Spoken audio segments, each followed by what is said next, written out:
बिस्मिल्लाहिर्रहमानिर्रहीम। अस्सलाम वालेकुम। आज हम बनाएंगे सिंधी बिरयानी। बिरयानी तो बहुत तरह की बनती है, लेकिन ये इतनी आसान बिरयानी बनाएंगे और इतनी परफेक्ट तरीके से बनाएंगे, बहुत ही मज़े की बिरयानी लगेगी, बनेगी और बनाना भी बहुत ही आसान है। तो चलो चलते हैं, बनाते हैं। तेल गर्म हो जाए तो उसमें प्याज डालेंगे। प्याज को 3 से 4 अदद प्याज डाल लेना, मीडियम साइज़ के, और प्याज को करना है ब्राउन। ये देखिए इस तरीके से ब्राउन करना है। तो जब प्याज ब्राउन हो जाए तो उसमें अदरक और लहसुन का पेस्ट शामिल करेंगे।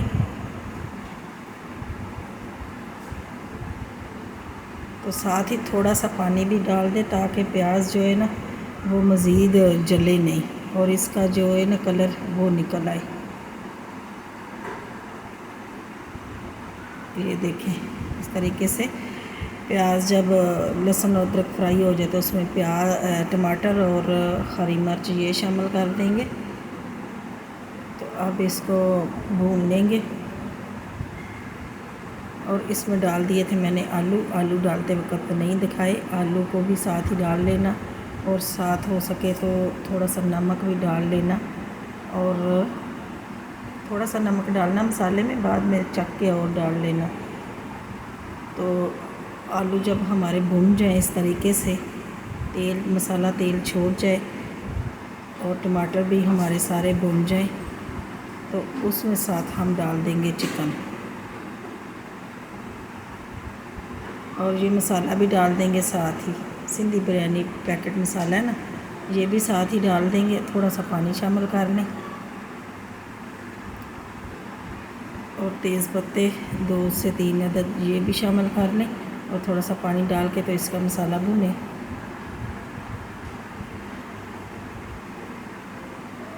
मसाला जब इस तरीके से तेल छोड़ जाए, मसाला भुन जाए, तो उसमें चिकन डाल दें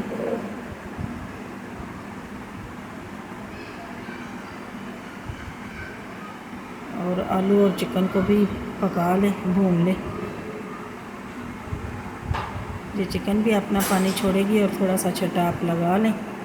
तो इसका मसाला खूब अच्छे तरीके से भुने। जब जितना आप भून लेंगे ना उतना ही ये मज़ेदार मसाला होगा। और 3 से 4 अदद ना लीमू, या तो लीमू का रस डाल दें और या फिर 2-2 पीस करके बीज निकाल के ये डाल दें। हरी मिर्ची साबुत डाल दें और साथ ही धनिया डाल दें। अब इसको भूनना है, जितना भूनेंगे मसाला, ये प्याज और टमाटर वगैरह ये सारे हमारे घुल जाएंगे और मसाला बहुत ही अच्छे तरीके से भुन जाएगा।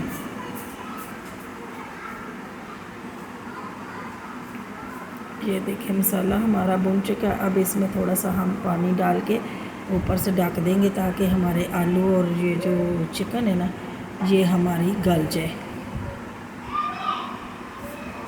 1 गिलास के करीब पानी डालें और ऊपर से ढक के 10 से 15 मिनट के लिए मीडियम आंच पे इसको पकाएं, हल्की आंच पे। ये देखें मसाला हमारा बिल्कुल रेडी है। इतनी सी ग्रेवी इसमें रहने दीजिएगा और मसाला बस इसको दूसरे चूल्हे पे रखते हैं। तो उधर मैं चावल उबाल लेती हूँ।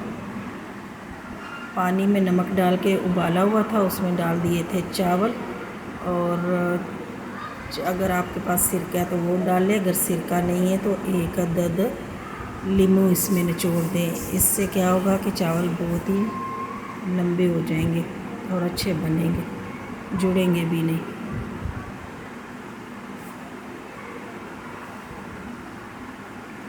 और बहुत ज़्यादा पकाने नहीं है, एक कनी रह जाए तो उसमें पानी उतार लीजिएगा।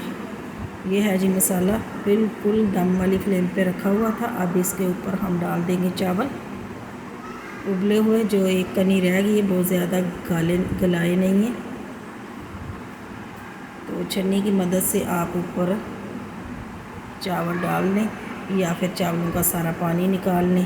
तो इसके ऊपर ना आप चावल बिछा लें। अगर आपके चावल ज़्यादा हैं या मसाला ज़्यादा है तो 2 तह लगा सकते हैं।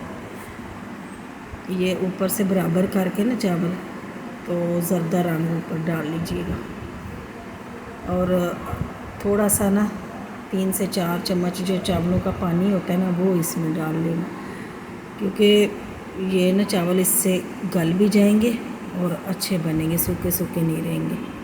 अब से 10 मिनट के लिए मैंने दम दिया था। ये देखें जी दम हमारा हो चुका है। तो अब इसको करते हैं डिश। और माशाल्लाह सुभान अल्लाह कितनी मज़ेदार बम्बई बिरयानी या सिंधी बिरयानी बन के तैयार हुई है। दुआओं में याद रखना। फिर मिले हैं नई वीडियो के साथ, तब तक के लिए अल्लाह हाफिज़।